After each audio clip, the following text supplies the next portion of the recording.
رسول الله صلی الله علیه وسلم هغه څوک چې زموږ د کامل مؤمن کېدو لپاره د دې عظیم شخص سره د بل هر چانه د ډېرې مینې کول شرط ګرځېدلی. موږ د رسول الله صلی الله علیه وسلم د ژوند کیسه شروع کړې وه او دا خبره مو تر دې ځایه رسولې وه چې د رسول الله صلی الله علیه وسلم د پیدایش په وخت کې په نړۍ کې څه تغیرات راغلل. رسول الله صلی الله علیه وسلم چې کله پیدا شو نو دوه نور عجیب کرامتونه ښکاره شو. یو دا چې کله چې رسول الله صلی الله علیه وسلم پیدا شو نوم ترې پرې شوی و. بل دا و چې رسول الله صلی الله علیه وسلم سنت کړی شوی پیدا شوی دی. دا دوه عجیبې نورې نښې وې چې د رسول الله صلی الله علیه وسلم عظمت یې ښکاره کاوه. کله چې رسول الله صلی الله علیه وسلم پیدا شو نو مور یې عبدالمطلب د رسول الله صلی الله علیه وسلم نیکه ته خبر ورکړ. نو څنګه چې د نبي علیه السلام پلار وفات شوی و نو د خپل نیکه پرې ډېره مینه راغله او محبت یې ورسره وکړ او الله عز وجل مینه ورته په زړه کې واچوله.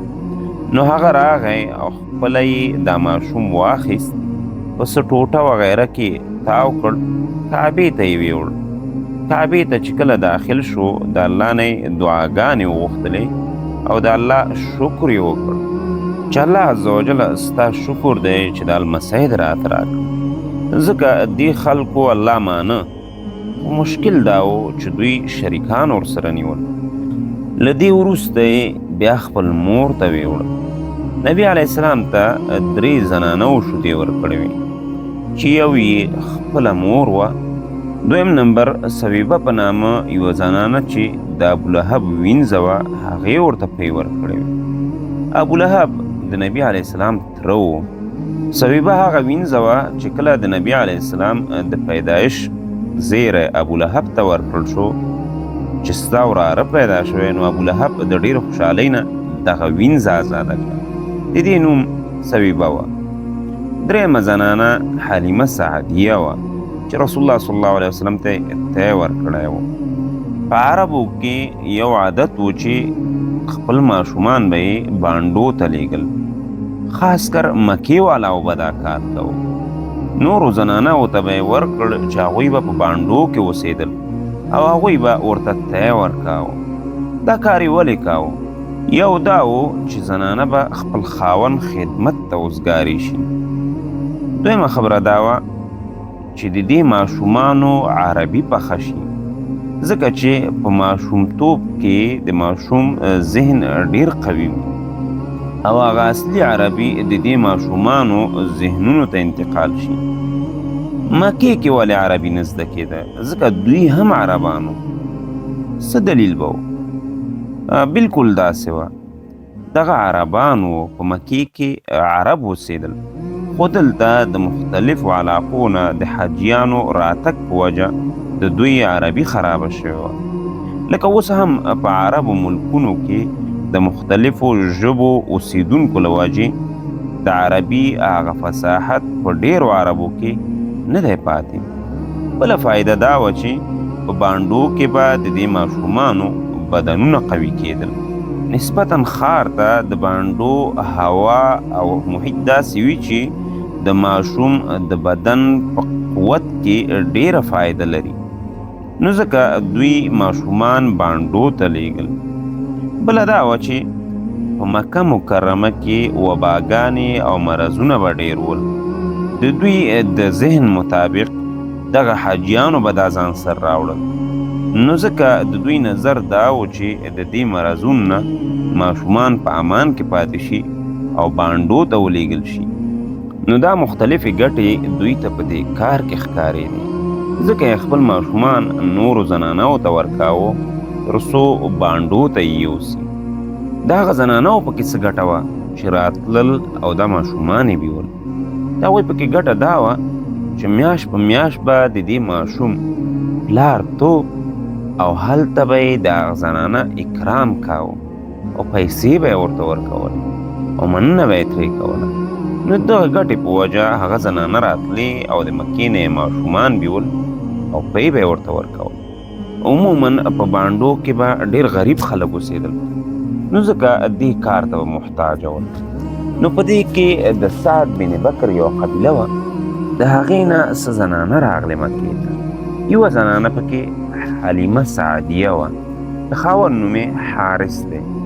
حلیمه او نورې زنانه هم ورسره دي، مکې طرف ته روان دي. حلیمه خپله واقعه داسې بیانوي چې کله موږ د خپل کور او علاقې نه وتلو نو لږه وه، فقر او فاقه وه. موږ په دې حالت کې وو چې یوه اوښه مو درلوده چې د لوږې او وچکالۍ د وجې نه زما زوی چې عبدالله نومېده زما او د دې اوښې په شودو نه مړېده. یعنې دومره لوږه او فقر او فاقه وه چې د یوې اوښې او یوې زنانه شودو یو وږی ماشوم نشو مړولی. نو په دې تکلیفي حالت کې وو موږ. راغلو مکې ته تر څو ماشومان طلب کړو، نو د هغوی نه موږ ته څه مال میلاو شي. پیسې به خلک راکړي. نو یوه اوښه را سره ده او یوه خره ده، خاوند مې هم را سره دی او روان یو. نورې زنانه هم دي. نو زما دا خره دومره کمزورې وه چې نورې زنانه به مخکې روانې وې او زه به وروسته پاتې کېدم. نو نورو زنانو به راته ویل چې ستا د وجې نه موږ وروسته پاتې کېږو، او هره لحظه به یې ما ته د عجله کولو امر کاوه.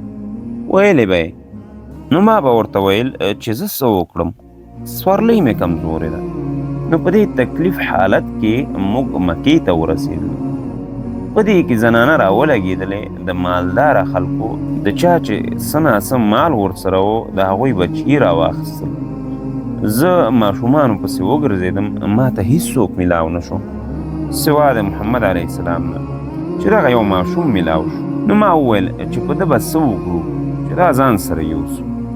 پلار یې نشته دی، او پلار هغه څوک دی چې د دې ماشوم پوښتنه کوي او موږ ته د هغه د وجې نه پیسې راکول کېږي. د ده نیکه دی.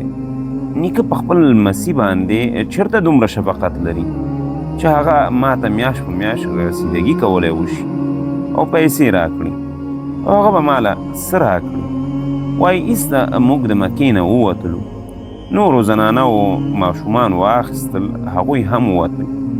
مکې نه چې بیرته ووتلو، زه د خپل خاوند سره یو ځای په یو ځای کې د دمې لپاره کېناستو. مشوره مو وکړه چې تش خو نه شو تلای. د مکې نه ټولو زنانو ماشومان ځان سره واخیستل. په کار دا ده چې بیرته همغه یتیم ماشوم پسې لاړ شو، راوابې کړو. خاوند راته وویل چې د الله نه امید دی چې موږ ته پکې برکت واچوي. راوایخله، یتیم دی، شفقت یې پرې وکړ. نو زه بیرته راغلم رسول الله صلی الله علیه وسلم مور پسې. ورته مې وویل دا بچی دې ماله راکړه. نو نبي علیه السلام چې کله هغې راته وسپاره او په لاره روان شو، نو سمدست زما په سینه کې پۍ پیدا شوې. دا پۍ دومره زیاتې وې چې دواړه ماشومان پرې ماړه شول، هم زما خپل بچی او هم هغه ماشوم چې ما د مکې نه ځان سره اخیستی و. د لږ څه وخت تېرېدو نه وروسته موږ وږي شو. نو زما خاوند چې کله هغه اوښې ته مخکې شو چې هغه ولوشي، مخکې به یې ډېر معمولي پۍ کول یا به یې نه کول. دې دفعه یې دومره پۍ وکړل چې زه هم پرې مړه شوم او زما خاوند هم پرې موړ شو. نو شپه پر موږ راغله. دا شپه موږ ډېره په خوشحالۍ تېره کړه.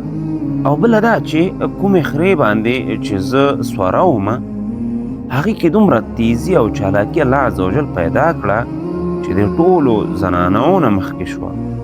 نو زنانو به ما ته ویل چې ای حلیمې موږ ته صبر وکړه، او دا به یې ویل چې دا هماغه خره ده که په مکه کې دې بله واخیستله. نو ما به ورته ویلې چې دا هماغه ده. هغوی په دې خبره تعجب وکړ. نو په دې کې زما خاوند راته وویل چې ای حلیمې تا ته پته لګېږي چې دا ماشوم چې موږ راواخیست ډېر مبارک انسان دی، او دا ټول برکتونه د دې ماشوم دي. نو موږ خپلې علاقې ته ورسېدو. هلته مو چې کومې ګډې او بزې صحرا ته اړولې، نو چې بیرته به راتلې ښې مړې به وې او ښې پۍ به یې هم کولې. نو د دې نورو خلکو به چې کوم ګډې او بزې صحرا ته تلې نو سم به مړې کېدلې هم نه او نه به یې په کافي اندازه پی ورکولې ځکه چې قحط و بارانونه نه و ګیاګانې نه وې نو ځکه دغه ګډې بزې به نه مړېدلې او نه به یې پی ورکولې نو په دې کې زموږ د قوم خلک راټول شول او شپونکیو ته یې وویل چې تاسې دا رمې هغه ځای کې وسروئ کوم ځای کې چې د حلیمې شپونکی ګډې بزې سروي هغه شپونکی ورته ځواب ورکړ موږ په همغه یو ځای کې سرول کوو همغه یوه علاقه ده همغه یو غر دی خو موږ په دې نه پوهېږو چې ولې زموږ ګډې بزې نه مړېږي او د هغوی ګډې بزې مړېږي او ولې شیدې نه ورکوي نو دا برکات الله عزوجل د حلیمې سعدیې په کور کې د نبي علیه السلام په وجه راوستل